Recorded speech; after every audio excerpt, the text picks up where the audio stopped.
Assalamualaikum warahmatullahi wabarakatuh. Salam sejahtera untuk kita semua.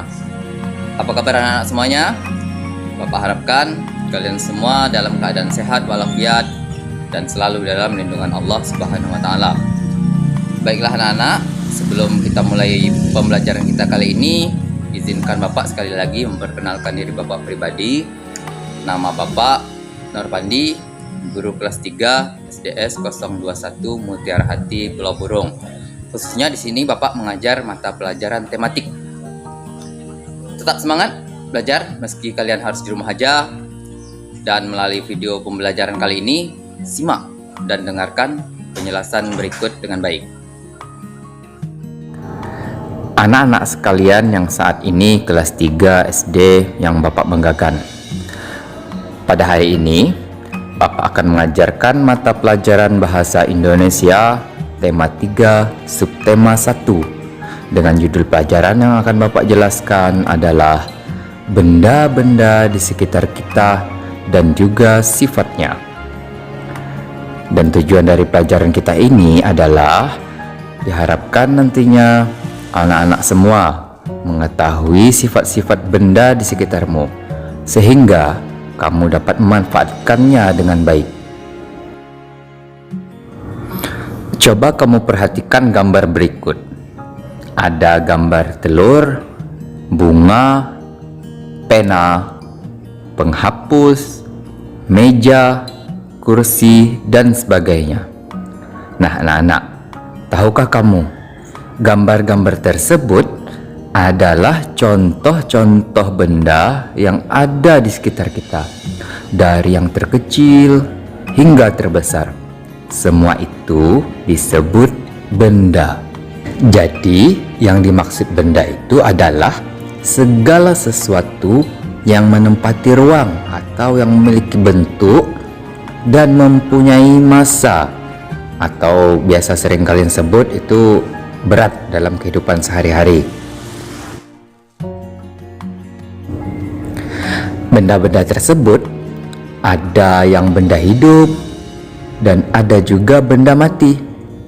Benda hidup adalah benda yang memiliki kehidupan atau makhluk hidup seperti manusia, hewan, dan tumbuhan. Sedangkan benda mati contohnya buku, pena, pensil, tas, meja, kursi, dan lain-lain. Yang pertama akan kita bahas adalah benda yang terbuat dari bahan kayu. Anak-anak, apa saja benda yang terbuat dari bahan kayu itu? Benda ini sangat banyak kita temukan di lingkungan kita. Contohnya, meja, pensil, bahan bangunan, alat musik, dan masih banyak contoh lainnya. Benda tersebut terbuat dari kayu yang berasal dari batang pohon yang diolah sedemikian rupa. Membuatnya juga memerlukan keterampilan sehingga menghasilkan benda yang bernilai seni. Benda yang terbuat dari kayu memiliki kelebihan, yaitu benda tersebut bersifat keras, tidak mudah patah, tidak terlalu berat, dan juga kuat. Hanya saja kayu memiliki kekurangan, yaitu mudah terbakar dan mudah rusak jika terkena air. Jadi, kalian harus berhati-hati ya saat menyalakan api ataupun lilin. Jangan meletakkan di sembarang tempat, terutama yang berbahan kayu. Yang kedua adalah benda yang terbuat dari bahan kertas. Contohnya juga sangat banyak kita temukan. Misalnya buku tulis, buku bacaan, bungkus makanan, koran, dan majalah. Kertas merupakan salah satu benda yang sangat kita butuhkan, baik itu di rumah, sekolah, kantor-kantor pemerintahan, maupun di masyarakat umumnya. Terutama kamu semua pasti sangat memerlukan buku untuk belajar. Nah, Buku tersebut terbuat dari bahan kertas. Anak-anak, tahukah kamu semua bahwa kertas dibuat dari kayu yang dijadikan bubur kertas dan diolah sehingga membentuk kertas yang kita lihat saat ini. Namun sifat kertas lebih ringan dibandingkan kayu, sehingga lebih mudah digunakan. Sedangkan kelemahannya, kertas mudah rusak, mudah terbakar, mudah kotor, mudah sobek, dan mudah basah. Jadi kita harus menjaganya dengan baik. Dan yang ketiga adalah benda yang terbuat dari bahan plastik. Benda dari bahan plastik adalah benda yang paling banyak digunakan saat ini, mulai dari peralatan rumah tangga, peralatan sekolah, jas hujan, dan paling sering adalah bungkus makanan dan minuman. Plastik adalah benda yang ringan, kedap air, dan tidak mudah rusak, sehingga orang lebih suka menggunakannya. Berbagai bentuk peralatan kebanyakan terbuat dari plastik. Namun anak-anak, sangat penting kamu ingat, ternyata selain bermanfaat, plastik juga membawa dampak buruk bagi lingkungan. Berbeda dengan benda berbahan kayu tadi, plastik ternyata tidak mudah terurai, sehingga ketika kita membuang sampah berbahan plastik, akan mudah terjadi penumpukan dan pencemaran di lingkungan. Coba kamu bayangkan, jika kamu membuang satu sampah plastik seharinya, apa yang akan terjadi 1 bulan kemudian?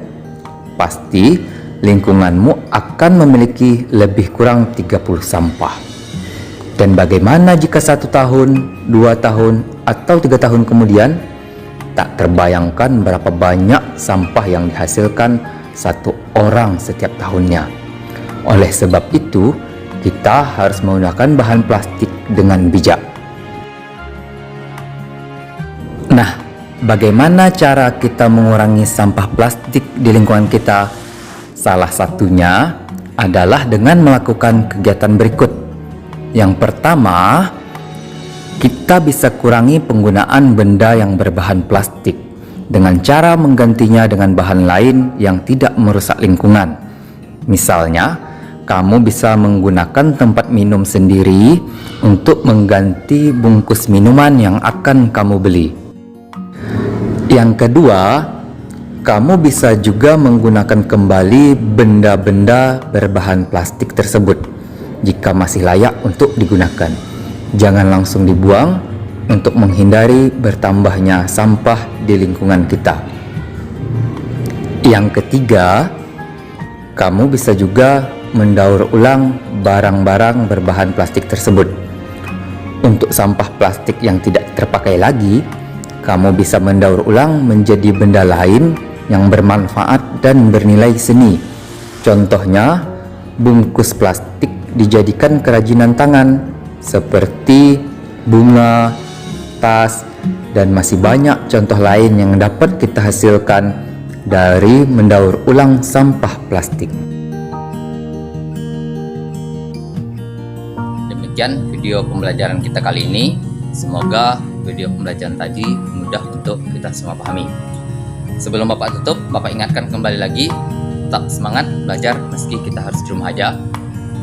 Dan jangan lupa tetap patuhi protokol kesehatan COVID-19 dengan cara menjaga jarak aman, mencuci tangan menggunakan sabun, dan saat kalian keluar rumah, jangan lupa untuk menggunakan masker.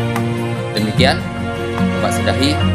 Assalamualaikum warahmatullahi wabarakatuh.